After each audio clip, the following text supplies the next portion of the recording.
بسم الله الرحمن الرحيم. السلام عليكم ورحمة الله وبركاته. وعن همبليو يدعو كؤادا بشان بركيسان رمضان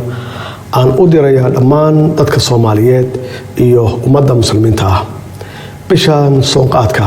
وعمد كمد تيرارك إسلامك وكسنتن عبادة توبة إسعافينتا صدقادا تاكولينتا ضدك الدنتير إيوه اسكو نحريس الشضر لحدنا oo kamid acmaasha ugu wanaagsan ee loogu dhawaado alle walaalayaal sida aad la socotaan dalkeena waxa uu la tacaalayaa saameyntii abaaraha ee dhibaatada weyn ka soo gaartay kumanaan qoys oo reer guuraa ah gudaha dalkeena iyo caqabadaha dhaqaale ee caalamka ka jira saas awgeed waxaan idinka codsanayaa inaynu badino ducada iyo iscaafinta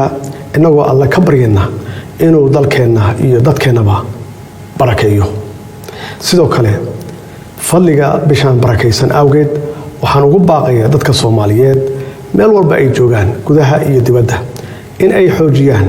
caawimaadda iyo garab istaagga qoysaska danta yar gaar ahaan qoysaska u nugul culayska dhaqaale ee bishan waxaan kaloo ugu baaqayaa ganacsatada Soomaaliyeed inay u naxariistaan dadkooda oo ay doorkooda ka qaataan ka hortagga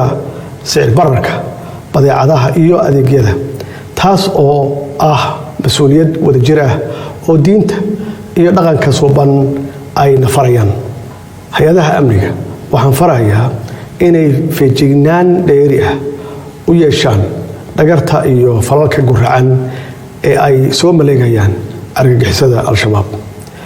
shacabka Soomaaliyeed waxaan ugu baaqayaa inay la shaqeeyaan ciidamada qalabka sida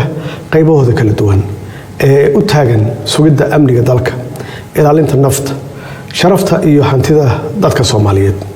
alle haynaga aqbalo cibaadada iyo amalka suuban hana waafajiyo khayrka bishan barakaysan qalbigeena ha ku xoojiyo isjacayl dhexdeena dalkeena mid nabad ah oo ku tilmaaman horumar iyo barwaaqo wassalaamu calaykum waraxmatullaahi wabarakaatuh